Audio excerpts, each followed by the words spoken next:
Welcome to the Wild Crone Wisdom podcast with your host, Vinutha Mohan.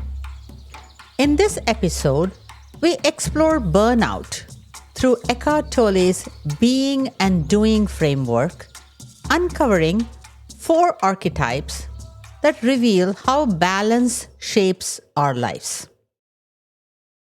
Lately, I have been noticing a common thread running through so many conversations. Burnout.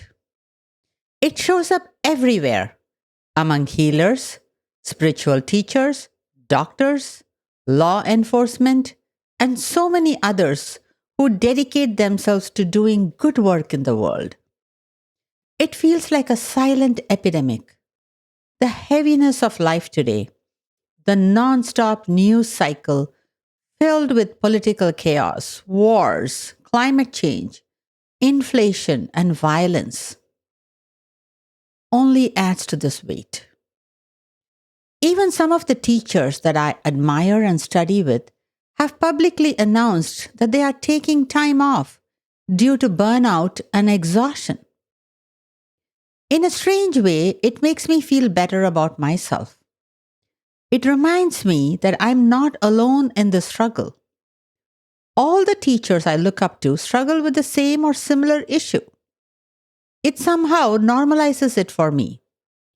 All my life, I have struggled with balancing doing with being. Seeing my teachers go through the same thing makes me realize this is a universal challenge and that it's okay to admit it.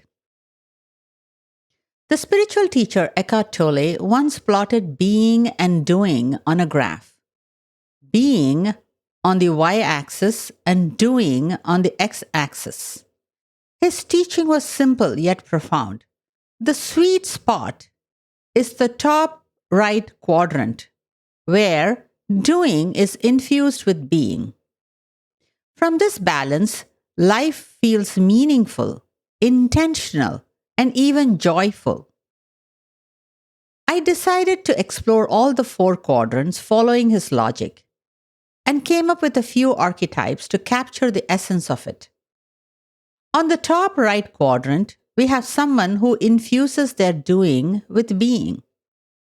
I call this the Buddha's brain. This is when we strike the right balance between action and rest. Our doing is mindful, deliberate, intentional, well thought out, and enjoyable.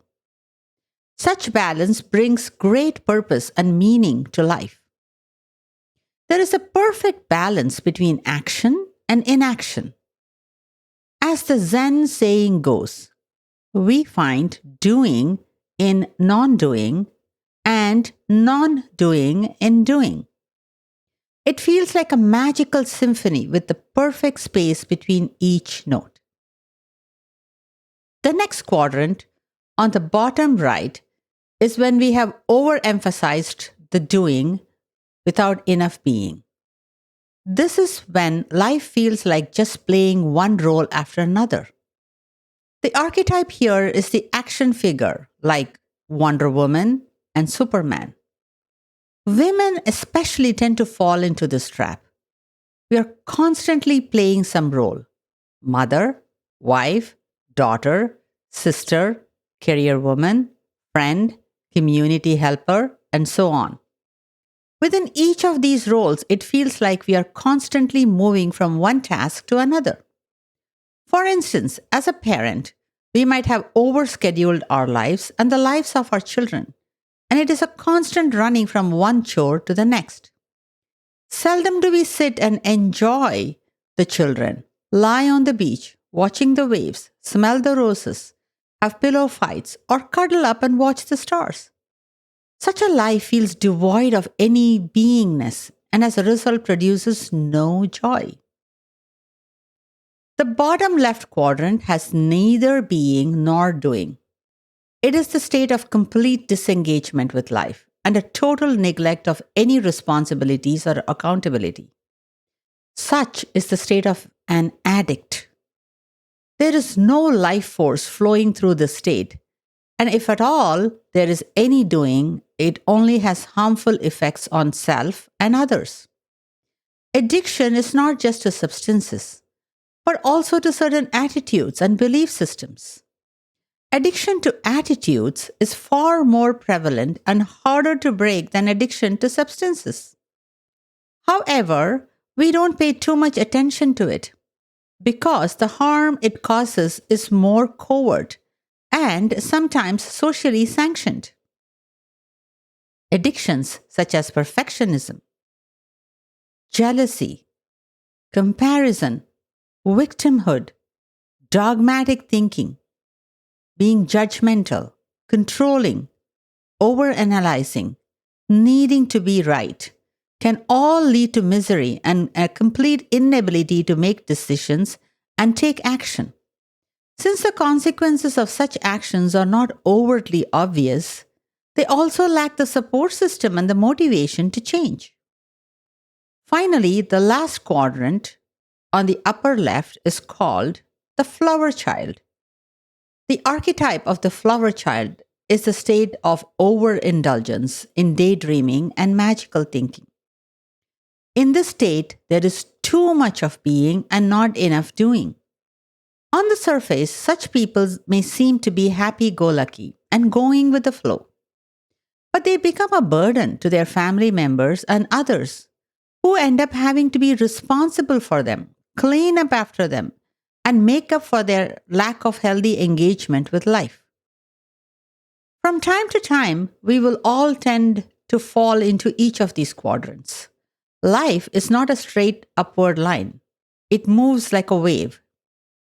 The only thing we can do is to have enough awareness, accountability partners, support systems, and checks and balances in place so that when we do fall out of balance into the other three quadrants, that we catch it early on, become aware, seek help, and find our way back into the top right quadrant of infusing doing with being.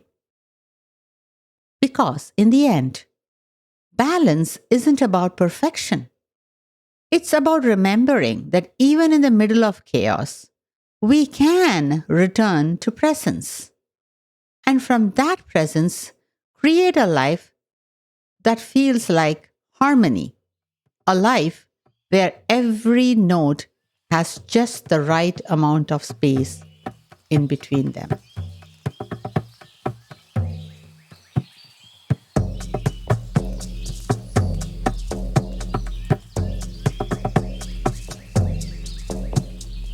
Thanks for listening to this episode of the Wild Crone Wisdom with your host Vinutha Mohan.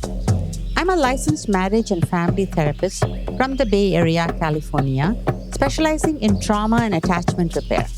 I'm also a certified EMDR specialist and a certified shamanic practitioner.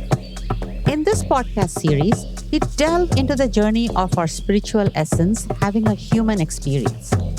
While many social scientists study human emotions, thoughts, and behaviors, and others explore transcendental experiences, few bridge the gap to help embody the spiritual wisdom in everyday life. I call this the psycho-spiritual path. Through this podcast, I hope to share bite-sized practical insights for navigating life as an empowered sovereign being. If you found this episode valuable, we'd greatly appreciate your support. Please consider rating, reviewing, commenting, and subscribing on your podcast platform to help us reach a wider audience. You can explore more of my writings on Medium by following the link in the show notes. We'd also love to hear about your experience, so feel free to share your thoughts with us at wildcronewisdompodcast@gmail.com. Thank you for being part of our journey. Please be advised, the information provided in the Wild Crone Wisdom podcast is intended for general information purposes only. Vinutha Mohan is a licensed therapist and healer. However, the content shared in this podcast does not replace or constitute professional advice, therapy, or counseling. It is essential to consult with a qualified mental health professional for personalized guidance regarding your unique circumstances. Thank you.